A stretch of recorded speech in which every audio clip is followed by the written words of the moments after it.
할렐루야,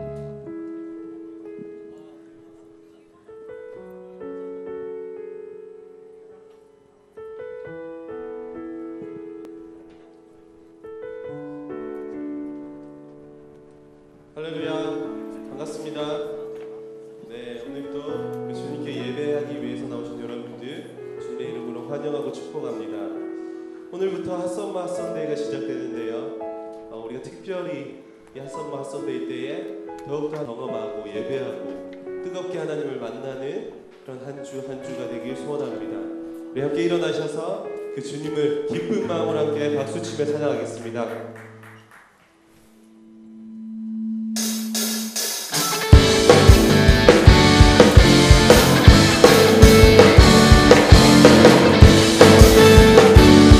주안에서 주를 기뻐 찬양하며 주 안에서 노래하며 주의 이름 찬양하며 사로운 그 물에 들어가 주 이름 성축하네 지난 찬양하네 권능 비만이 외치세 할렐루야 손뼉치며 위하신 주께 높이 계신 주님께 우리 영의 모이니 우리 만도와 주님을 높인다.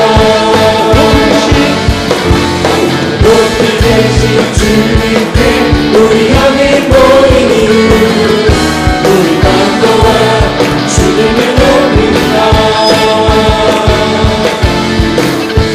다시 한번 우리 주 안에서 노래하나 주의 이름 찬양해 사로운 그 문에 들어가 주의 이름 성축하네 지난 찬양하네 권능이 많이 외치세 할렐루야 손뼉치며 높이 계신 주께 높이 계신 주님께 우리 영이 모이니 우리 만도와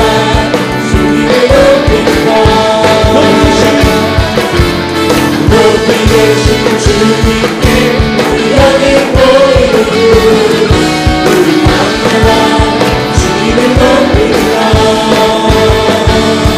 하시오 우리 주 안에서 노래하며 주의 이름 찬양해 사로운 그 문에 들어가 주의 이름 성축하네 지난 찬양하네 권능이 많이 주세 할렐루야 손뼉치며 높이 계신 주께 높이 계신 주님께 우리 영의 모이니 우리 만도와 주님을 높인다. 높이 계신 주님께 우리 영의 모이니 우리 만도와 주님을 높인다. 내 안에 모든 것 주를 바라네 주의 능력 또 영광 은혜와 자비로 찬양하며 주세 할렐루야 주가 자유케 하니 주의 이름 찬양해 높이 계신 주님께 우리 영의 모이니 우리 만도와 주님을 높인다. 높이 계신 주님께 우리 영의 모이니 우리 만도와 주님을 높인다. 높이 계신 주님께 우리 영의 모이니 우리 만도와 주님을 높인다. 높이 계신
주님을 보겠네. 내 작은 마음 돌이키사 하늘에 꿈꾸게 하네. 주님을 볼 때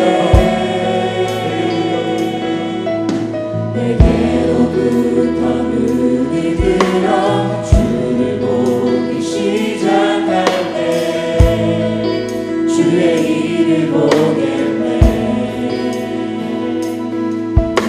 내 작은 마음 돌이키사 하늘에 꿈꾸게 하네. 주님을 볼 때 모든 시선을 주님께 드리고 살아계신 하나님을 느낄 때 세상은 주의 역사가 되고 하나님이 일하기 시작하시네. 모든 시선을 주님께 드리고 전능하신 하나님을 느낄 때 세상은 주의 나라가 되고 하나님이 일하기 시작하네.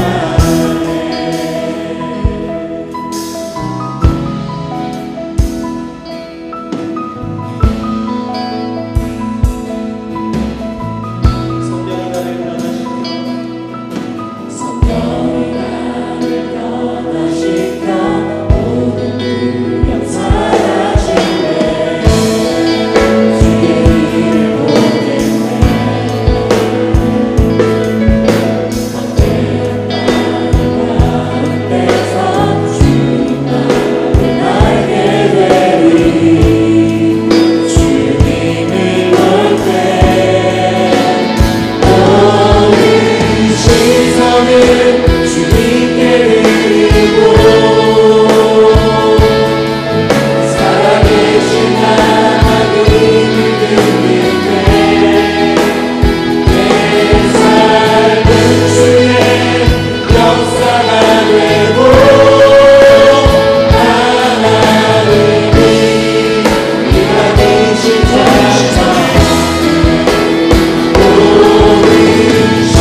이 시간 함께 한번 기도하기를 원합니다.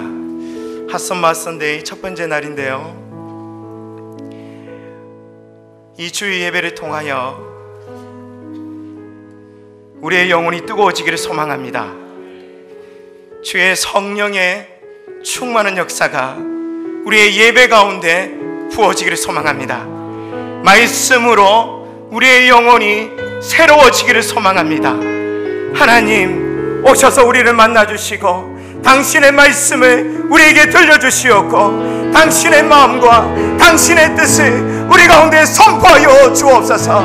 이러한 기도 제목 가지고 이 시간 우리 예배를 하나님께 올려드리며 함께 간절한 마음으로 기도함으로 나아가도록 하겠습니다. 기도하겠습니다.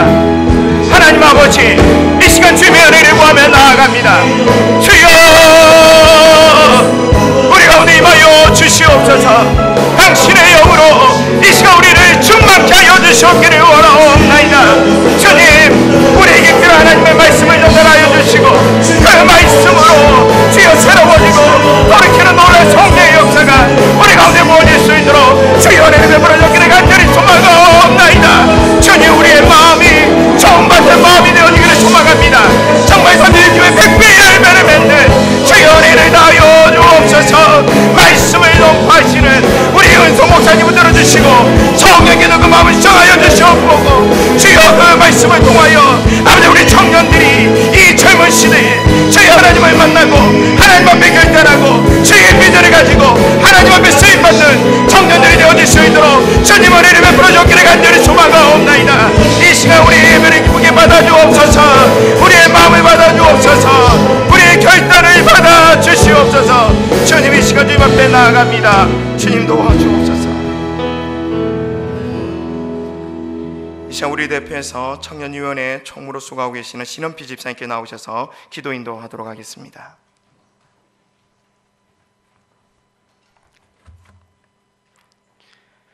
참 진리의 주인이시며 전능하신 하나님 아버지, 주님의 이름을 찬양하며 경배합니다. 이 시간 드리는 예배와 찬양을 기쁘게 받아 주시옵소서. 청년의 때에 하나님을 섬기게 하여 주시니 감사합니다. 이 시간 예배를 통하여 하나님께서 찾으시는 우리 청년부가 되게 하여 주시옵소서. 지금 우리 청년들은 학업으로, 군복무로, 직장생활로 자기 자신의 위치에서 묵묵히 미래를 준비하고 있습니다. 능력의 주님께서 믿음의 전신갑주를 입혀주시고 주님이 주시는 영원한 지혜를 따라 세상을 변화시키고 개혁하며 꼭 세상을 거슬러 올라갈 수 있는 강한 주님의 청년들이 되게 하여 주시옵소서. 하나님 아버지, 우리 청년들을 사랑하여 주시옵소서.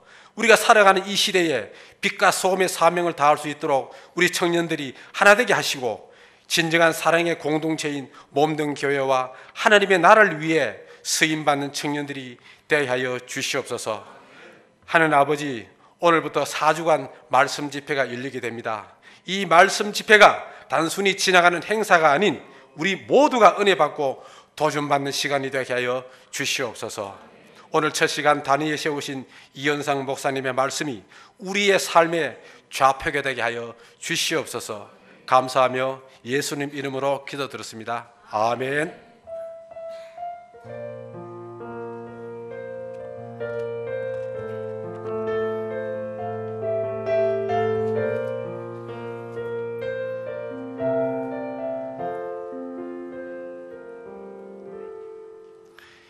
교회 앞에 먼저 간구하도록 하겠습니다. 주보를 참고해 주시면 감사하겠습니다.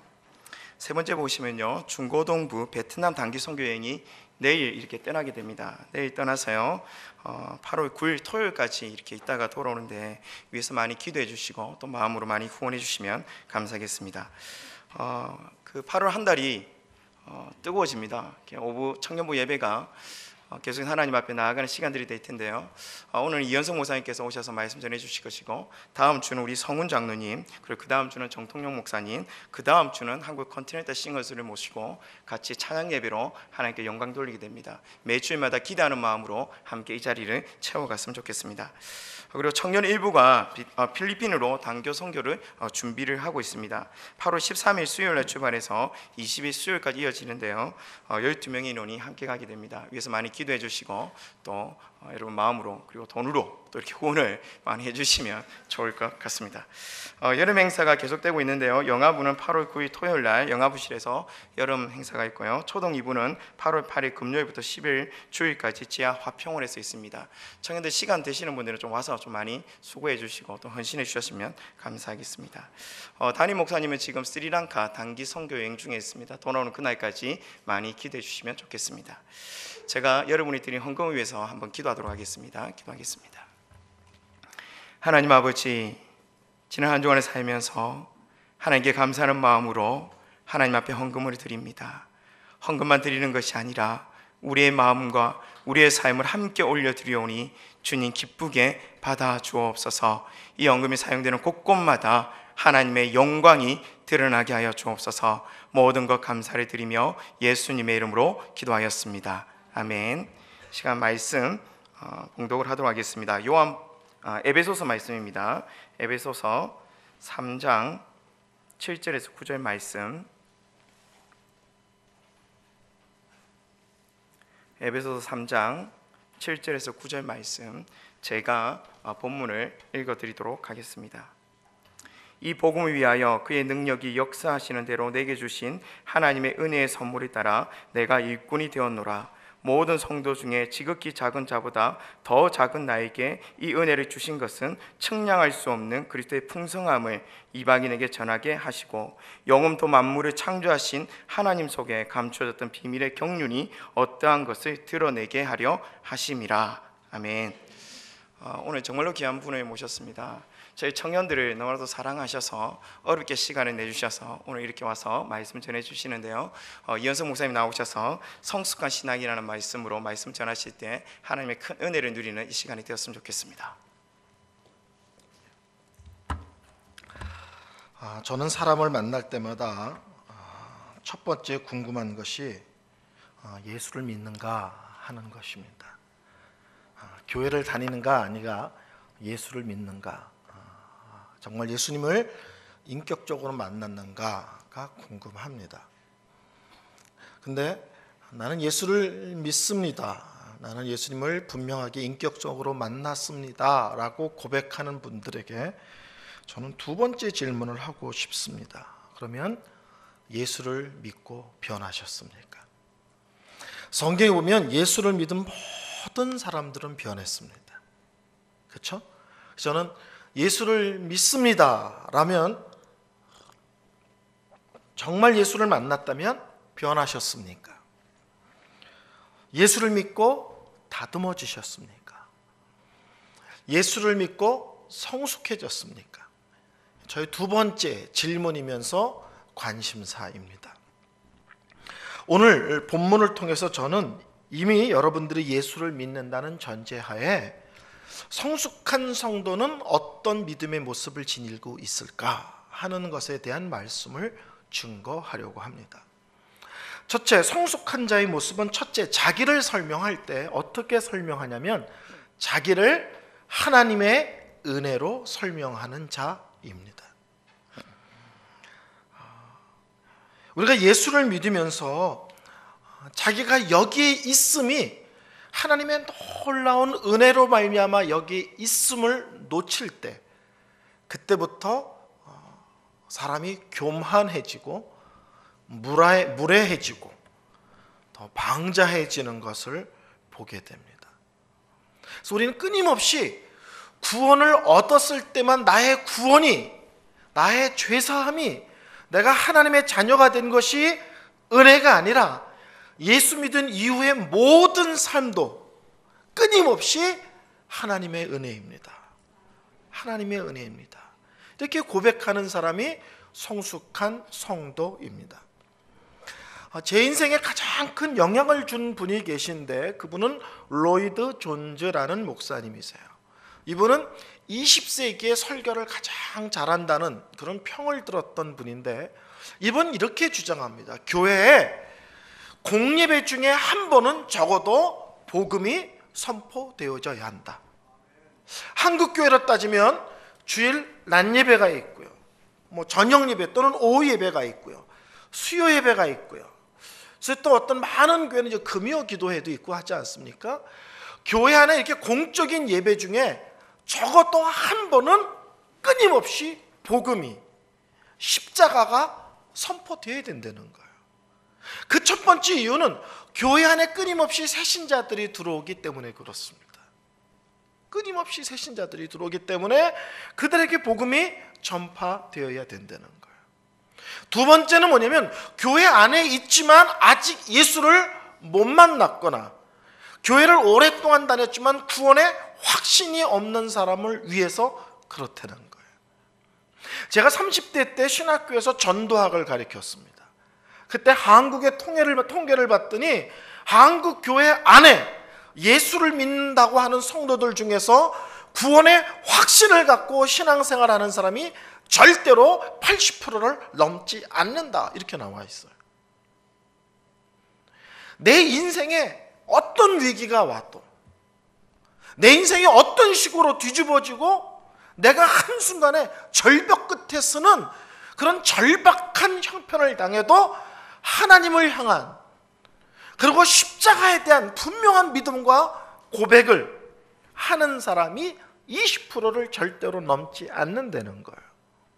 제가 최근에 읽은 책에 의하면 한국교회 성도들 속에서 예수를 믿지 않는 사람의 통계는 40%라는 거예요. 여기 앉아있지만 일반적인 통계로 따지면 열심히 찬양하고 열심히 예배에 참석을 하지만 정작 예수를 인격적으로 만나지 않은 사람은 한국 통계로는 40%, 나머지 40%는 교회를 다니지만 형편과 처지에 따라 믿음이 오락가락하는 사람이 40%, 확신과 분명함에 거하는 사람은 정작 20%라는 거예요. 그래서 로이드 존즈 목사님은 교회 안에 구원의 문제가 정리되지 않은 80%의 사람들을 위해서 끊임없이 복음이 전파되어야 된다는 거예요. 근데 세 번째, 이분이 또 교회 안에 끊임없이 복음이 전파되어야 되는 이유는 정확하게 예수를 믿고 신앙생활을 오래 한 사람에게 위해서라는 거예요. 그런 사람에게는 왜 복음이 필요하냐? 신앙생활을 오래 하다 보면 여기에 앉아있는 게 당연합니다.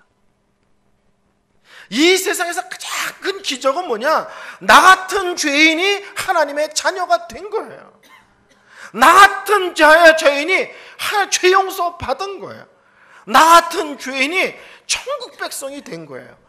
병 낫는 게 가장 큰 기적이 아니고요, 마귀의 종이 하나님의 자녀가 되고 천국에, 지옥에 당연히 들어갈 사람이 천국 가는 길이 활짝 열린 것이 이 세상에서 하나님이 허락하시는 최고의 기적입니다. 근데 이것이 끊임없이 내 속에서 감사여야 되고 고백이어야 되고 찬양이어야 되는데 당연시 된다는 거예요. 그때 사람이 병이 든다는 거예요. 목사는 자기가 목사인 것이 당연시 되면 안 된다는 거예요. 나 같은 죄인을 구원해 주신 것만 해도 감사한데 하나님이 나 같은 것을 하나님이 목사로 사용하시다니요. 그러니까 자기가 목사인 것이 날마다 감사해야 되고 날마다 그것이 하나님을 향한 뜨거운 고백이지 않으면 목사인데 무례한 목사, 목사인데 교만한 목사, 목사인데 방자한 목사가 된다는 거예요. 그래서 로이드 존즈 목사님은 교회에 오래 다닌, 분명하게 예수를 믿으면서 오래 다닌 사람들을 위해서도 복음이 필요하다는 거예요. 왜냐하면 자기 자신을 끊임없이 하나님의 은혜로 설명하도록 하기 위해서입니다. 여러분, 은혜란 말은 잘 아시죠? 은혜란 말은 첫째는 받을 자격 없는 자에게, 이게 첫 번째 정의예요. 두 번째는 뭐예요? 값없이, 이게 두 번째 정의예요. 세 번째는 넘치게 그리고 풍성하게 허락하시는 하나님의 호의, 하나님의 긍휼하심이 은혜란 뜻입니다. 첫 번째 은혜는 받을 자격 없는 자에게, 두 번째 하나님께서 값없이 그냥 공짜로 주시는데 어떻게 주시느냐? 풍성하게 넘치도록 주시는 하나님의 호의요, 긍휼하심이요, 불쌍히 여기심이에요. 성경에서 이 단어를 가장 잘 설명할 수 있는 사람이 있다면 저는 바울이다, 이렇게 생각합니다. 바울은 예수 믿는 사람을 죽이고 핍박하고 감옥에다가 가두고 이것이 하나님을 가장 잘 섬기는 일이라고 생각했던 사람입니다. 그날도 사도 바울은 예수 믿는 사람이 있다는 얘기를 듣고 그 인간들을 가만히 안 놔두리라, 그 인간들을 다 죽여버리리라, 이를 악물고 예수 믿는 사람들을 죽이려고 달려가는데 놀랍게도 부활의 주님이 찾아오셨어요. 부활의 주님이 만나주셨어요. 부활의 주님이 불러주셨어요. 그리고 부활의 주님이 자기를 있는 그대로 받으시고 구원하여 주셨습니다. 아멘. 바울이 고상한 일을 할 때, 바울이 우아한 일을 할 때, 바울이 선한 일을 할 때 주님이 찾아오신 것이 아니라 예수 믿는 사람을 죽이는데 앞장서고 있는데 그런 인간을 찾아오시고 만나주시고 불러주시고 있는 그대로 받아주셨습니다. 바울은 뭐예요? 머리끝부터 발끝까지 자기를 설명할 수 있는 단어가 있다면 은혜로다, 은혜로다, 하나님의 은혜로다. 어떤 면에서 바울은 하나님이 구원해 주셨다는 것만 갖고도 평생 은혜를 노래해야 될 사람이에요. 근데 그런 자기를 하나님이 사도로 세우십니다. 그리고 신약 성경의 반을 바울을 통해서 기록하게 하세요. 그리고 세계의 선교를 바울을 통해서 펼쳐 나가게 하십니다. 바울이 뭐라고 설명할까요? 내가 구원 얻은 것 은혜입니다. 나에게 엄청난 사명과 직분 주신 거 은혜입니다. 내가 어마어마한 많은 일들을 감당하는데 그것도 하나님이 은혜 주시고 붙들어 주시고 능력 주시고 은사 주시고 함께해서 가능한 것이었습니다. 오늘 본문의 바울은 끊임없이 은혜라고 얘기하죠. 이 복음을 위하여 그의 능력이 역사하신 대로 내게 주신 하나님의 은혜의 선물을 따라 내가 일꾼이 되었노라. 하나님의 은혜의 선물을 따라 내가 일꾼이 되었고 많은 사람보다 내가 열심히 헌신하는데 그것도 주님께서 주신 은혜로 말미암은 것입니다. 저는 목사 된 지 지금 20년이 넘었습니다. 전도사 생활까지 하면은 30년이 넘었습니다. 근데 저는 설교를 아주 일찍 시작했어요. 설교를 언제 시작했느냐? 고1 때부터 설교를 시작했어요. 고3 때는 저희 교회 전도사님이 갑자기 떠나는 바람에 고3 때 제가 학생부들을 지도하고 설교하고 성경을 다 가르쳤습니다. 고등학교 졸업을 했을 때는 우리 어머니 무리 목사님이 갑자기 미국을 가시는 바람에 저희 교회 목사님이 공석이셨어요. 그래서 제가 주일날 설교를 20살 때부터 시작했습니다. 설교를 아주 일찍 시작했어요. 어쩌다 한 번이 아니라 매주 하는 설교를요. 저는 아침 일찍 일어나면 샤워를 합니다. 새벽 예배에 나가기 전에. 하나님에 대한 예의이면서 성도들에 대한 예의라고 생각해서 샤워하고 면도하고 머리에 젤 바르고 안 바르면 머리가 부시시하기 때문에 딱 붙이고 나갑니다. 성도들은 거의 세수 안 하고 오시죠. 그래서 이제 엘리베이터에서 만나면 눈을 못 맞춥니다. 특히 여자분들은 뭐 어떻게 될지를 몰라요. 입에서 냄새 나는 거, 눈 꺾이는 거, 머리 부시시한 거 다 불편하죠. 말 붙이는 것도 부끄러워하죠. 근데 저는 아침마다 샤워를 하면서 항상 하는 게 있습니다. 아침마다 샤워를 하면서 뭘 하냐면 하나님, 오늘도 제가 설교자로 살게 하셔서 감사합니다. 하나님, 오늘도 제가 말씀을 전하는 자로 살게 해 주셔서 감사합니다. 제가 54살이니까는요, 고1 따지면 그래서 엄청나게 설교를 일찍 시작한 거죠. 그렇죠? 17, 16 그때부터 시작한 거니까 거의 40년.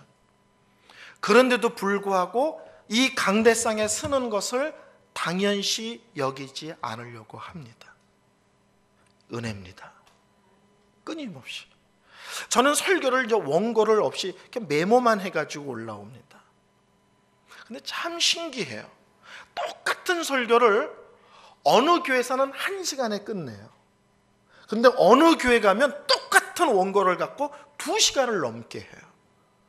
그럼 제가 그 교회에다 연락해서 설교 파일을 좀 보내달라고 그래요. 들어보면 내용이 똑같아요.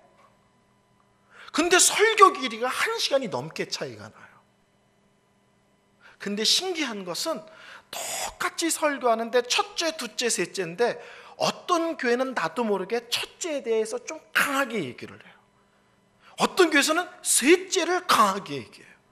그리고 생각하지도 않았던 예화를 거기서 막 해요. 내용은 똑같은데 뭔가. 그리고 나중에 돌아오면 교회에서 그래요. 아니 어떻게 우리 교회 문제를 되게 쪽집게처럼 알고 설교를 했냐요. 아무것도 모르고 설교했어요. 저는 강대상에 설 때마다 똑같은 원고를 갖고 설교를 한다 할지라도 각 교회마다 하나님께서 강조가 다르고요. 아멘? 갑자기 무슨 예화가 생각이 나요? 갑자기 그래서 해요. 근데 그 예화가 이제 그 교회의 문제의 핵심을 짚은 얘기를 하는 거예요. 깜짝 놀라는 거예요. 뭐. 저는 설교할 때마다 원고 설교를 하지 않기 때문에 매 순간 하나님이 저를 어떻게 쓰시는지가 신기하고요. 내려오면 하나님께 감사하고 찬양하고 영광을 돌립니다.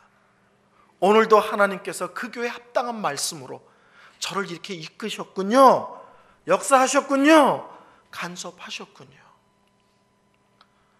우리는 매 주일날 교회에 나와 예배 드립니다. 그거를 당연히 여기시지 않으셨으면 좋겠어요. 내가 아직도 예수를 믿는 것, 내가 여전히 예배의 자리에 나와 있는 것, 그리고 하나님을 향하여 전심으로 찬양하는 것, 이건 당연한 것이 아닙니다. 놀라운 것고 특별한 것이고 하나님의 엄청난 은혜를 더디 먹기 때문에 가능한 것입니다. 여러분이 여러분의 삶의 모든 문제를 끊임없이 은혜로다, 은혜로다, 하나님의 은혜로다 고백하시기를 바랍니다. 제가 새벽에 기도할 때 이런 기도 많이 해요. 하나님, 일용할 양식을 너에게 주시듯이, 일용할 양식을 저에게 주시듯이 오늘도 저에게 일용할 은혜를 허락하여 주옵소서. 어제와 오늘, 오늘과 내일은 똑같은 날의 일상적인 반복이지만 오늘 하루는 그냥 당연하고 마땅한 하루로 살지 않게 하시고 오늘은 오늘을 살 수 있는 은혜를 저에게 허락하옵소서. 그리고 그 은혜를 따라 하루를 감당하게 하옵소서. 성숙한 사람은 어떤 사람이냐? 내 것을 꺼내놓고 흔들고 자랑하는 사람이 아니라 끊임없이 나의 나됨을 은혜라고 설명하고 고백하는 사람입니다. 두 번째, 성숙한 성도는 어떤 성도냐? 예수님 닮는 것을 중요하게 여기는 성도입니다. 여러분, 예수를 믿은 다음에 가장 중요한 게 뭐냐? 많은 사람들이 예수를 믿은 다음에 가장 중요한 것은 받은 은혜에 감사해서 헌신하고 충성하는 겁니다. 이렇게 생각하는 사람들이 있어요. 아멘 잘하셔야 돼요. 그거 아니란 얘기 하려는데 아멘 하실 때가 제가 조마조마해요. 아멘 하면 안 되는데 말을 빨리 해서 아니란 얘기를 제가. 하나님은 일꾼이 부족해서 일꾼으로 여러분을 부르신 것이 아닙니다. 바울 서신을 여러분이 읽어보면 바울 서신은 구원에 대한 얘기를 하고 그것이 끝나면 그 다음은 언제나 무슨 얘기를 하냐면 예수를 닮는 얘기를 해요. 일이 아닙니다. 신앙의 목표는 권사되고 장로되고 집사되는 거 아닙니다. 예수 믿은 이후에 가장 중요한 것은 예수님을 닮는 거예요. 오늘날 한국교회가 뭐가 문제냐? 간단합니다. 예수를 만나지 않았는데 열심히 일해요. 열심히 일하는 사람에게 중직을 줘요. 그 사람은 믿음으로 한 게 아니고요, 기질이 열심히인 거예요. 그러니까 그 사람이 교회를 왔게 망정이지 절에 갔으면 스님들 열심히 섬길 분들이세요. 기질이에요, 기질. 열심히 일하는 사람에게 일을 맡기는 게 아니에요. 예수를 만난 사람에게 맡기고요. 두 번째, 그 사람이 예수를 믿은 다음에 변했느냐예요. 변했느냐. 예수님을 닮아가는 일이 작년보다는 올해가, 올해보다는 내년이 진보가 있냐는 거예요.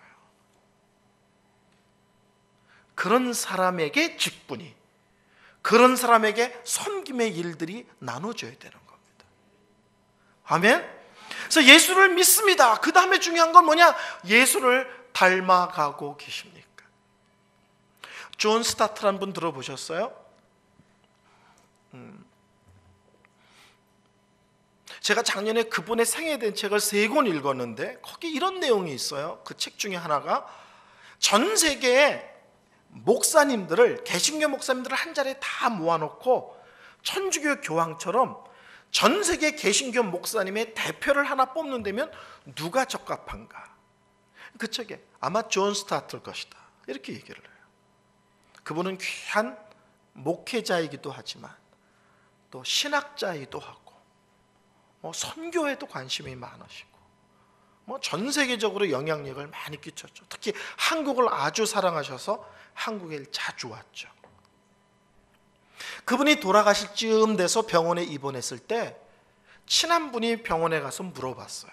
목사님, 주님이 부르시는 그 순간까지, 우리식으로 얘기하면 목숨이 끊어지는 그 순간까지 예수를 믿는 사람이 가장 신경 써야 될 것, 가장 집중해야 될 것이 무엇일까요?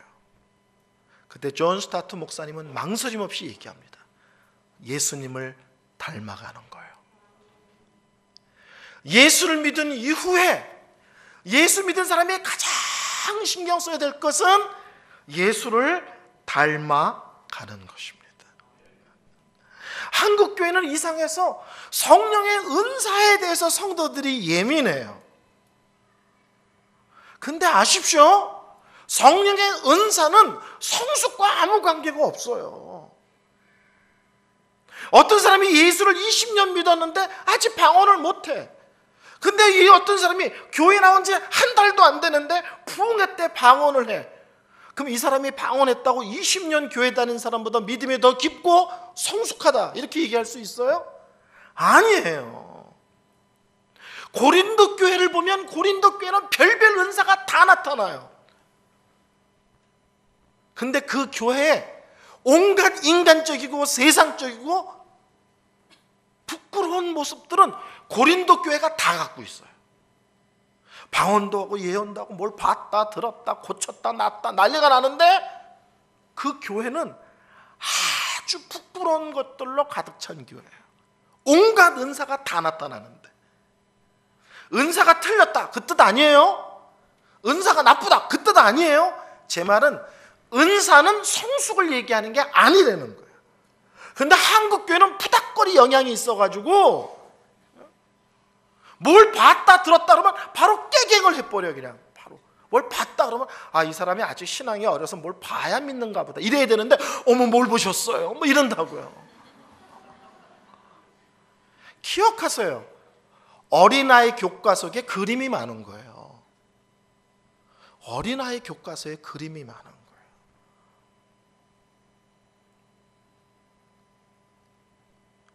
우리 예수님께서 그러시잖아요. 너는 봐서 믿느냐? 이유로는 안 보고 믿는 자가 복이 있다.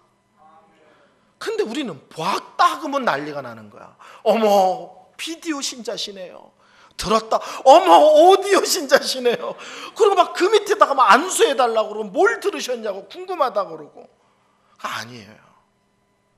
성숙은 뭘 얘기하냐면 성령의 은사를 갖고 얘기하는 것이 아니라 성령의 열매를 갖고 얘기하는 거예요. 성령의 열매를 다른 말로 하면 예수님의 성품, 예수님의 모습인 거예요. 그러니까 예수 믿은 다음에 가장 중요한 것은 예수 믿고 변하셨습니까? 예수 믿고 예수님을 닮아가는데 진보가 있으십니까? 하나님이 이 땅에서 듣고 싶은 건 일 잘한다는 얘기를 듣고 싶은 것이 아니라 하나님의 자녀가 하나님 답다라는 것, 하나님의 자녀가 하나님 자녀 답다는 얘기를 듣고 싶은 거예요. 저희 큰딸은 27살입니다. 저를 징그럽게 닮았습니다. 아빠 보고 싶어. 그러면 저는 그래요. 거울 봐. 그래요. 똑같습니다. 식성 똑같습니다. 기질 똑같습니다. 저는 미국에서 오래 살았기 때문에 애들이 미국에서 초등학교, 중학교, 고등학교 때 쭉 자랐거든요. 미국은 고등학교 졸업하면 짐 싸들고 나가잖아요. 나가서 공부를 다 하고 결혼하기 전에 잠깐 엄마 아빠랑 살고 싶다고 들어왔어요. 7년 만에. 딱 들어왔는데 저희 집 사람이 놀래는 거예요. 분명히 본 적이 없을 텐데 어떻게 저런 것까지 따라하냐는 거예요. 뭘 그랬더니요, 저희 딸이 화장실 들어갈 때 꼭 몸무게를 재요. 그리고 이를 보고 나와서 꼭 몸무게를 재요. 제가 그러거든요. 이 정도 서서 오줌을 넣으면 이건 500g이구나.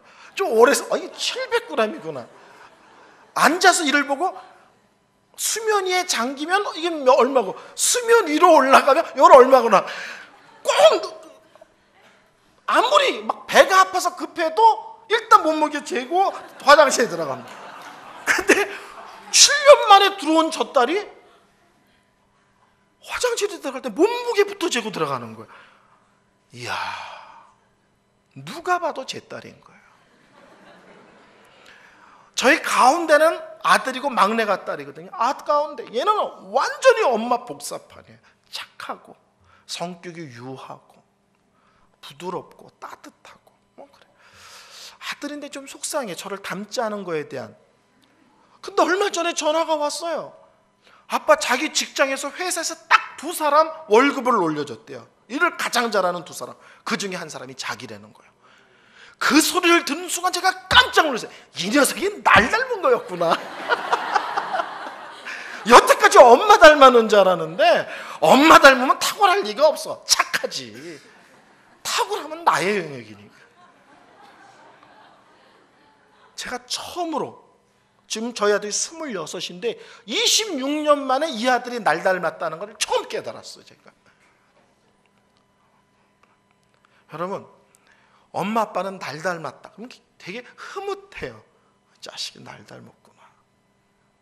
저런 거는 가르쳐주지도 않았는데 날 닮았구나.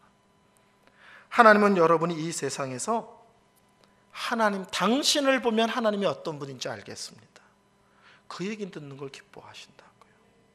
오늘 다윗이 이렇게 고백합니다. 나는 모든 성도들 중에 지극히 작은 자보다 더 작은 나이다. 근데 바울의 이 고백이 변한다는 얘기 많이 들어보셨죠? 바울이 초창기 때는 어떻게 하냐면 나는 모든 사도들보다 부족합니다.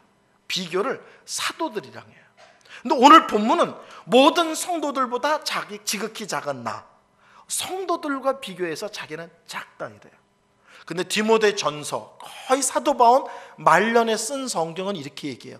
나는 죄인 중에 괴수죄인입니다. 고백이 점점 겸손해지고 있는 것을 볼 수가 있습니다. 저희 딸이 대학을 UC 샌디에고라는 데를 다녔습니다. LA 밑이고 멕시코 접경적인데 거기는 미국 사람이 은퇴하면 살고 싶어하는 3위 안에 드는 도시입니다. 대학이 바닷가 위쪽에 있고요. 그 바다가 너무너무 아름답습니다. 걔가 이제 입학할 때 저랑 저희 집 사람이 이제 오리엔테이션 입학식 할 때 다 같이 가서 있었거든요. 그래서 아침에 이제 호텔에서 자고 우리 둘이 바닷가를 산책했어요. 워낙 유명한 바닷가이기 때문에 둘이 바닷가를 이렇게 산책했어요.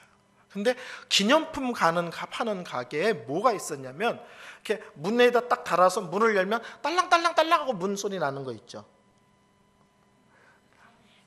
여러분 이리 오너라 그러고 문 열어요? 요새 그런 거 있지. 문 열면 딸랑딸랑 해서 누가 문 열었다가 딱 알 수 있게. 그거를 파는데 거기에 기가 막힌 문구가 쓰여져 있는 거예요. 위에는 종이 있고 밑에 1 이렇게 써져 있어. 이 집에 들어오는 순간 무조건 집주인에게 순종하라. 2. 그 말이 들어와서 기분 나쁜 일이 생길 때마다 1번을 다시 읽어라. 문을 열고 들어온 순간 집주인이 시키는 대로 하다. 먹으려면 먹고 자라면 자고 가라면 가라는 거예요.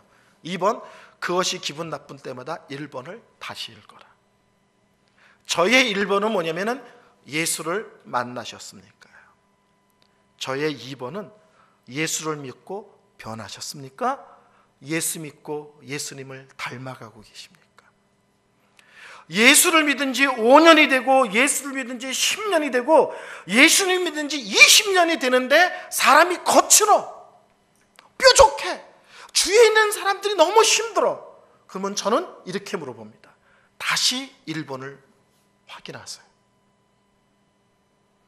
저희 집사람과 저는 성격이 정반대입니다. 저는 성격이 물 하면 물이 이렇게 와 있어야 돼요.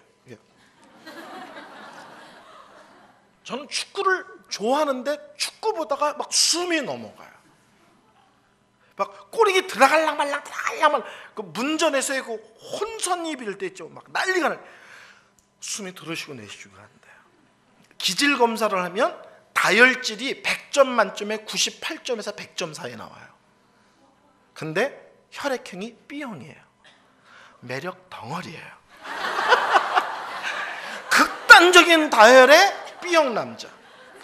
저희 집 사람은 세상에 급한 것이 없어요. 마냥마냥 늘어집니다.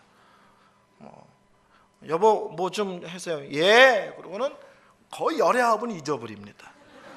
그리고 1시간이나 2시간 뒤에 들고 옵니다. 더 황당한 건 커피 달라는데 2시간 뒤에 이렇게 말해요. 녹차가 좋아요. 그리고 가져와요. 제가 저희 아이들에게 이래요. 갑자기 아빠가 쓰러지면 엄마랑 대화하다가 심장마비로 죽은 줄 알아라. 저희 집 사람은 세상에 급한 게 없어요. 느긋해요. 그러니까 사람이 착하죠.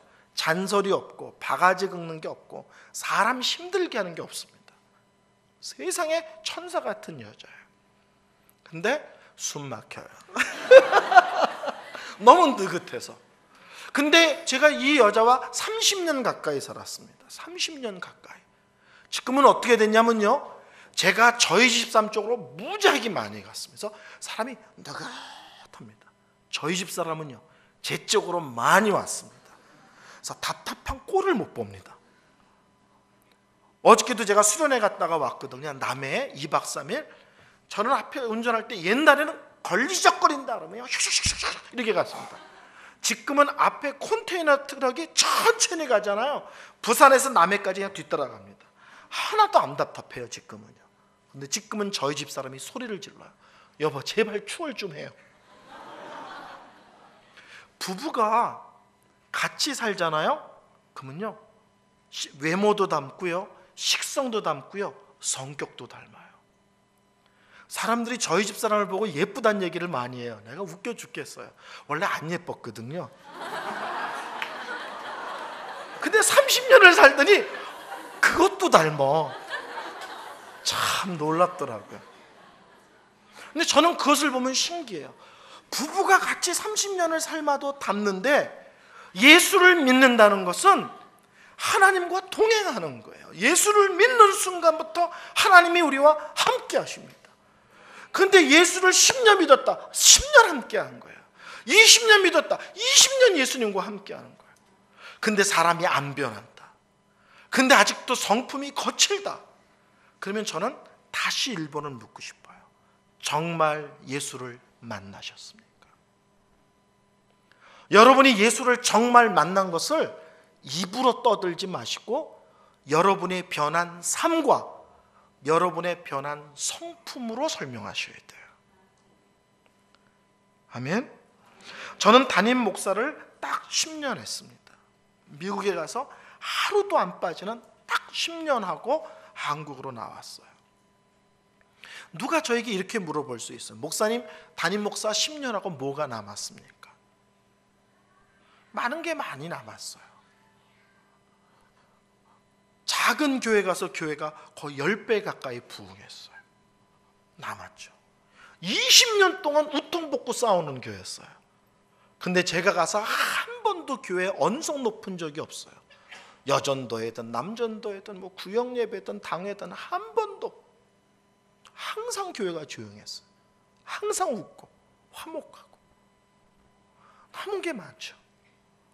근데 정작 뭐가 남았냐고 물어보면 저는 교회가 커졌습니다, 교회가 달라졌습니다 이렇게 말하지 않고요, 제가 남았습니다 그래요. 담임 목사 하기 전과 한 이후에 남은 것은 제가 남았습니다. 제가 많이 변했고요, 제가 많이 다듬어졌고요, 제가 얼마나 건방진지도 많이 깨달았습니다. 청년부 지도할 때 제가 그랬다고요. 뭔 금식기도, 밥 먹고 힘있게 화끈하게 기도해, 금식하지 말고, 딱 그랬다고요. 강대상에 올라와서 여기서 막 코 박고 기도하면 무릎 꿇고도 코 박고 기도하지 마. 거기 방구도 끼고 막 근데 더럽게 오거든. 왜 거기다 코를 박? 앉아서 기도해도 하나님이 들으셔. 막 제가 이랬어요.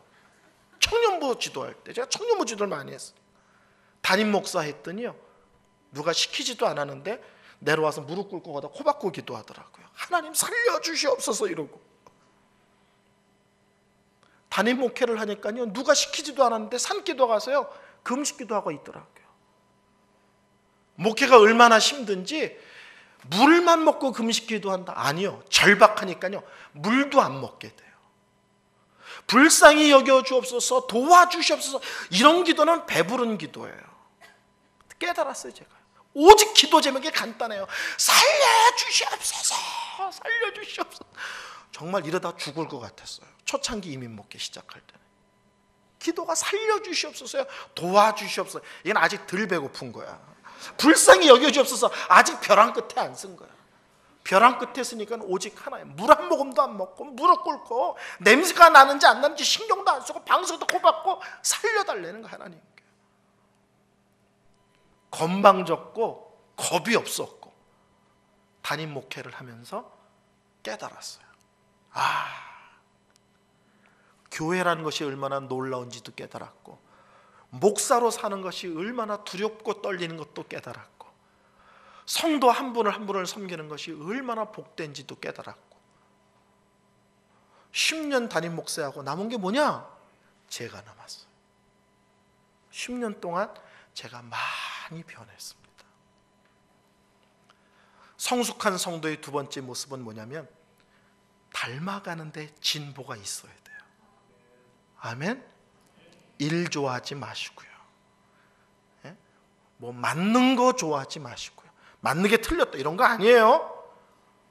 그런 부분에 대해서 깊이 있게 자신이 검증되고 다듬어지지 않았는데 나서면 자기 자신에게도 고통이고 성도들에게도 아픔이 될 수 있다는 것입니다. 세 번째, 성숙한 성도의 모습은 현재에 충실한 것입니다. 사도 바울은 이렇게 얘기하죠. 그리스도의 그 풍성을 이방인에게 전하게 하시고, 이스라엘 사람으로서 이방인을 접촉하는 것은 그 자체가 전혀 행복하지 않은 거죠. 이방인들을 이스라엘 사람들은 개 같은 이방인 이렇게 불렀잖아요. 개 취급을 했잖아요. 그런데 하나님이 자기는 이방인을 향한 사도라는 거예요. 왜 하나님 저는 이스라엘, 하나님이 특별히 택하고 살아가는 이스라엘 백성을 향하여 사역하지 않고 왜 저는? 제 신학교에 다닐 때요, 결석도 해본 적 없고요, 지각도 해본 적 없고요, 레포트 100개 쓴 적 없고요, 컨닝 해본 적도 없어요. 항상 도서관에 묻혀 있었어요. 정말 이렇게 안 믿는 분위기 막 이런, 정말 도서실에 묻혀 있었어요. 교수님이 책을 10권이든 20권이든 추천서도를 얘기하면 그걸 다 읽었어요. 교수님 탁자 밑이 제 자리인데 거기서 교수님이 농담하는 것까지도 노트 필기를 다 했어요. 근데 저는 시골에 아주 작은 교회 전도사였어요. 아주. 나중에 우리 교회가 의자를 들여놨는데 의자 7개를 들여놓으니까 교회 꽉 차더라고요. 그럼 교회가 얼마나 작은 교회인 줄 알겠죠.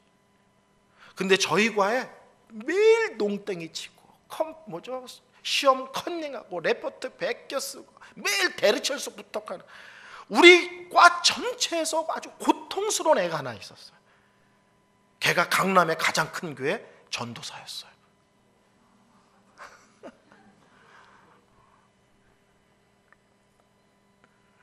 부당하게 생각할 수 있더라고요. 이렇게 그렇게 열심히 일하는데 시골에 손바닥만한 교회를 섬기고 매일 농땡이 치는 놈은 몇만 명 다니는 교회에서 섬기고, 그렇죠? 바울이 그렇게 얘기할 수 있는 거예요. 누구는 하나님의 택하신 이스라엘 백성들을 향하고 왜 저는 개 같은 이방인입니까? 이럴 수 있다. 오늘 지금 우리는 에베소서를 읽고 있는데 에베소서는 사도 바울이 감옥에서 쓴 거예요. 주를 위해서 헌신하고 주를 위해서 모든 것을 버리고 뛰어들었는데 결론이 감옥이에요. 그런데 성경에 나타나는 모든 믿음의 사람들의 특징은 지금 여기에 있을 때 저기로 가게 해주세요라고 말하지 않고 여기서 일을 해버려요. 무슨 말인지 아시죠? 감옥은 밤이고 낮이고 하나님 저를 건져주시옵소서, 석방시켜 주시옵소서, 5일 8일로 특사로 나가게 해주시옵소서, 나가면 헌신하겠습니다 이러지 않고 감옥에서 만나는 모든 죄수들을 복음 전하는 거예요.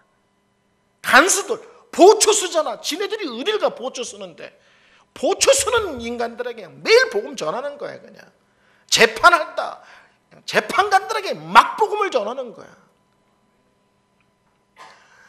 저는 샌프란시스코 실리콘밸리 지역에서 목회를 했거든요. 애플, 야후, 구글, 이베이 이런 게 우리 동네 회사야. 우리 동네야. 근데 우리 교회 성도 중에 그 회사 넘버 3 정도 되는 친구가 있었어요. 되게 높은 거죠. 근데 이 친구가 저한테 이래요. 어떤 새로운 프로젝트에 들어갈 때 어떤 사람이 와서 이런다는 거예요. 맡겨주시면 열심히 일하겠습니다. 이런 친구들이 있대요. 일에 대한 욕심 때문에. 저는 자기는 절대 그런 인간에게 일 안 맡긴대요. 맡겨주시면 열심히 일하겠다는 사람에게 일을 맡기지 않고 지금 열심히 하고 지금 최선을 다하는 사람에게 새로운 일을 맡긴다는 거예요. 바울은 석방시켜주면 열심히 복음 전할게요 라고 말하지 않고 감옥에서 만나는 모든 사람들에게 목숨 걸고 복음을 전하고 있습니다. 모세, 처가살이 40년,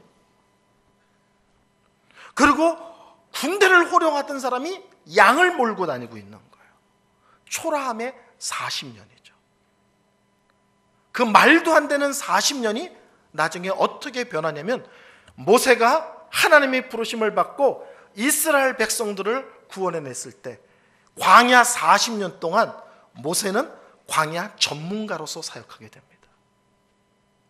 억울합니다 하나님, 왜 내가 광야에 있어야 됩니까? 억울합니다 하나님, 내가 왜 처갓집에 있어야 됩니까? 근데 그 40년이 모세를 광야의 전문가로 만드는 40년이었어요.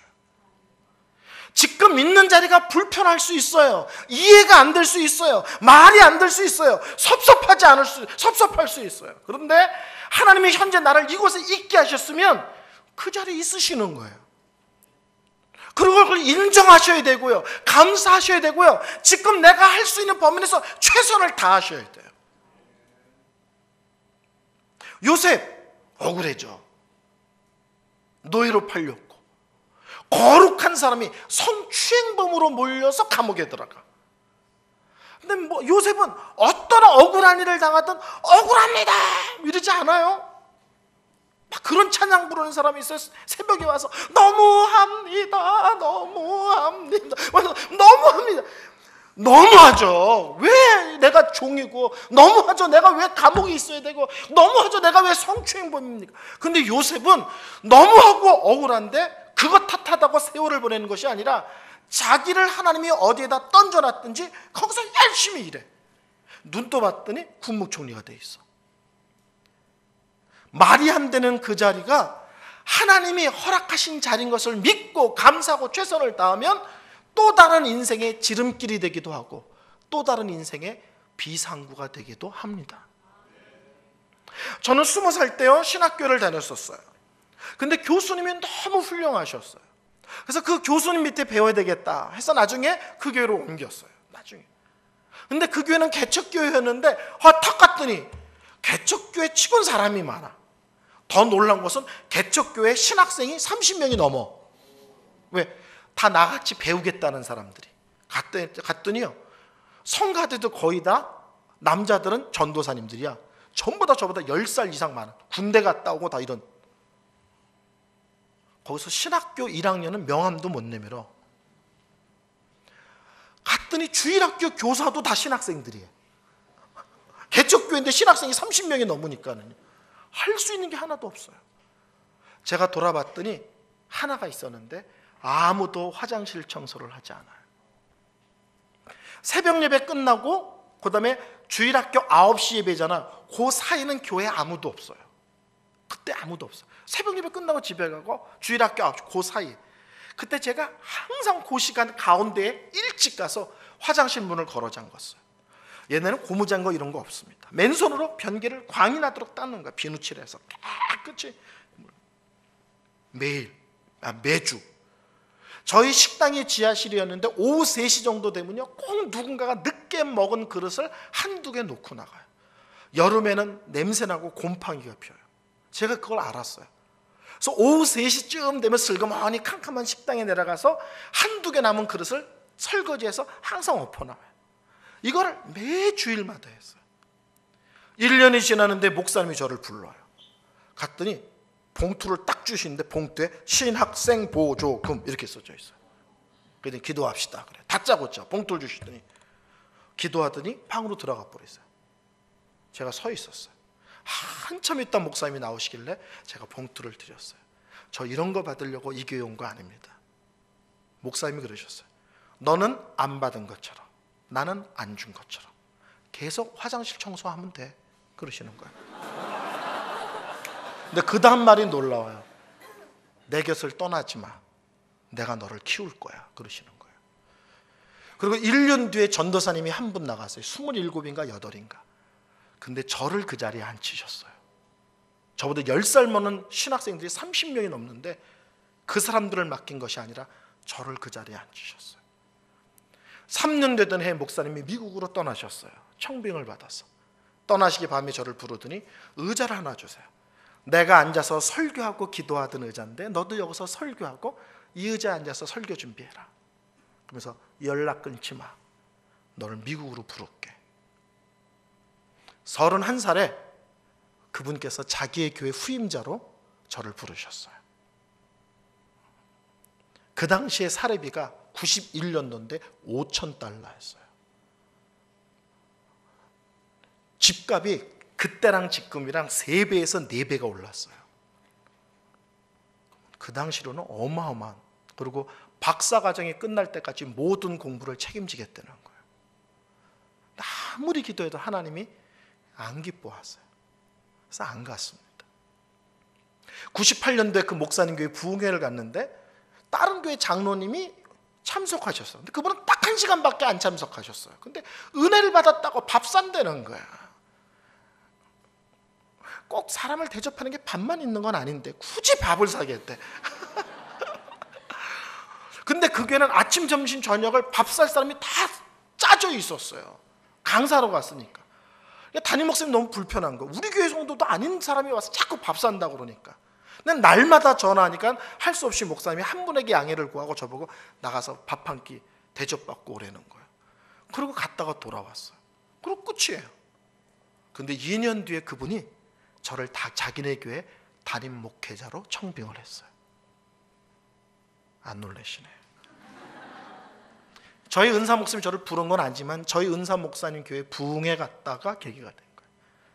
제가 미국에 가서 초창기 때는 문제가 있어서 수습을 하는 과정이었는데 저희 은사 목사님은 은퇴하시고 오레곤으로 올라가셨어요. 근데 은퇴하고 올라가셨는데 누가 좀 설교를 하라고 해서 설교를 했는데 사람들이 구름대같이 몰려드는 바람에 은퇴하신 목사님이 교회가 갑자기 어마어마하게 커진 거예요. 은퇴하셨는데. 그래가지고 건물도 사고 교육관도 짓고 막 난리가 난 거예요. 갑자기 후임이 필요한 거예요. 자기는 은퇴한 사람인데 계속 갈 수는 없잖아. 두 번째 저를 또 부르셨어요. 이제 마지막으로 내가 너에게 해줄 수 있는 거다. 이 교회 담임 목사로 하라. 하나님이 또 막으시는 거예요. 그래서 안 갔어요. 어차피 그렇지만 화장실 청소가 계기가 돼서 미국 가는 길이 열린 것은 사실입니다. 저는 병원에 근무하거든요. 저희 병원의 골칫덩어리가 연수원이에요. 베네골에 있어요. 거의 문을 잠가 놓고 있어요. 근데 세금은 내고 뭐 돈은 계속 들어가. 팔지도 못하고 이러지도 못 저러지도 못해. 저는 집회를 다니니까 그런 단체를 많이 가거든요. 가는 데마다 사진을 제가 다 찍어와요. 그리고 이렇게 하면 가능합니다. 이렇게 하면 가능합니다. 이렇게 해보세요. 자꾸 제가 얘기했어요. 그때 병원장님이 하루 저를 부르더니 연수원장으로 임명할 테니까 직접 연수원을 운영하라는 거예요. 제가 맡은 그 순간부터 여태까지 적자 한 번 없이 잘 돌아갑니다. 올 여름에 15교회가 수련회 들어옵니다. 여러분 교회나 남으시지만 무슨 말인지 아시죠? 목사예요. 난 설교나 하면 돼. 그렇지만 저는 병원에 근무하기 때문에 병원에 힘든 게 뭔지 어려운 게 뭔지 항상 살피고, 항상 저는 어느 병원에 가면 우리 병원과 다른 게 있으면 사진을 다 찍어요. 우리 병원과 다른 게, 그리고 가지고 다녀요. 근데 가끔 병원장님이 식사하거나 어딜 가다가 고민을 얘기해요. 이런 걸 해야 되는데 답이 없습니다. 그러면 제가 그때 핸드폰을 꺼내요. 다른 교회는 이런 게 있습니다. 그럼 그거 한번 알아봅시다. 현재 자기가 있는 자리가 어떤 자리인지 잘 모르지만 그 자리가 다음으로 옮겨가는 놀라운 자리입니다. 한 얘기만 하고 설교 마치겠습니다. 성도 여러분, 저는 시편 23편을 볼 때 1절이 좋았어요. 여호와는 나의 목자시 내가 부족함이 없으리로다. 요새는요 2절이 좋아요. 그가 나를 푸른 풀밭 잔잔한 물가로 인도하시는도다. 근데 좋아하는 이유가 있어요. 그것은 현재 이 자리에서 절로 인도하시기 때문이 아니라 그 이전에 그 어떤 자리로부터 나를 이곳으로 인도하신 거예요. 어제란 날에서 오늘이란 날로 인도하셨는데 하나님이 인도한 자리는 어떤 자리냐면 푸른 풀밭 잔잔한 물가예요. 내가 있는 자리가 하나님이 이미 인도하신 자리고 이미 나에게 현재 오늘 허락한 푸른 풀밭이고 잔잔한 물가인 것을 알으셔야 되고 믿으셔야 되고 깨달으셔야 되고 누리셔야 돼요. 이게 안 되면 절로는 못 갑니다. 지금 준 것도 인정하지 못하고 지금 준 것도 감사하지 못하고 지금 준 것도 누리지 못하고 지금 준 것도 최선을 다하지 않는데 저 자리를 왜 줘요? 제가 그 2절을 좋아하는 것은 하나님이 더 좋은 자리로 인도하시기 때문이기도 하지만 그 이전에 그 어떤 자리에서 현재의 자리로 인도하셨다. 그리고 그 자리는 어떤 자리든지 저는 나를 향한 푸른 풀밭 잔잔한 물가라고 믿습니다. 사도 바울은 감옥에 있습니다. 사도 바울은 이방인의 사도입니다. 그걸 억울해하거나 원망하지 않고 하나님이 맡겨주셨기에 충성을 최선을 다합니다. 성숙한 성도는 누구인가? 자신을 은혜로 설명하는 사람. 성숙한 성도는 누구인가? 예수님을 닮는 데에 마음을 모으는 사람. 성숙한 성도는 누구인가? 지금 있는 내 자리가 이미 하나님이 나를 인도하신 자리인 것을 믿고 그것을 누리기도 하고 인정하기도 하고 최선을 다하기도 하는 성도입니다. 기도하겠습니다. 우리 성도 여러분 다 같이 한번 통성으로 기도했으면 좋겠습니다. 하나님, 걔가 그냥 교회 다니는 그냥 성도가 아니라 이런 부분에 강조를 두고 마음을 모으고 신앙을 집중하는 성도 되게 하옵소서. 시간 다시 한번 통성으로 기도하겠습니다. 하나님 아버지, 이번 말씀이 우리들의 삶 속에 깊이를 더하고 무게를 더하고 하나님께 정확하게 나가는 아름다운 계기가 되게 하여 주옵소서. 하나님 아버지, 은혜를 다해 주시기를 간절히 소망합니다. 주님 잘 믿는 저희들 되게 하시고 그 믿음 가운데 주를 닮아가는 저희들 될 수 있도록 주의 역사해 주시기를 간절히 소망합니다. 또한 아버지 하나님, 나의 삶의 현장에서 정말 주를 잘 드러내며 그 속에서 최선을 다하는 삶을 살 수 있도록 주여 인도하여 주옵소서. 저희 너무나도 부족합니다. 하지만 주님을 믿는 그 믿음 가운데 주를 바라보며 그렇게 한 걸음 한 걸음 나아가기 싸우니 주여 우리를 기억하여 주시사 정말 믿음 가운데 성숙된 그런 믿음의 신앙의 모습으로 주님 자랄 수 있도록 주님 우리를 날마다 붙들어 주시고 인도하여 주시고 역사하여 주시옵소서. 주님, 이 시간 저희들 가운데 귀한 은혜 주심을 너무나도 감사를 드립니다. 주님 역사하여 주옵소서. 시간 우리 다 같이 일어나셔서 패송 부르고 또 축도함으로 시간 우리 예배를 마치도록 하겠습니다. 다 같이 일어나셔서 패송 함께 부르도록 하겠습니다.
나오셔서 축도함으로 예배를 마치도록 하겠습니다. 지금은 우리 주 예수 그리스도의 은혜와 하나님의 사랑과 성령의 교통하심이 성숙한 믿음의 자리로 나아가기를 소망하고 또 열망하는 여기면 모든 주의 백성들 머리 위에 지금부터 영원토록 함께 하실지어다. 아멘. 아멘.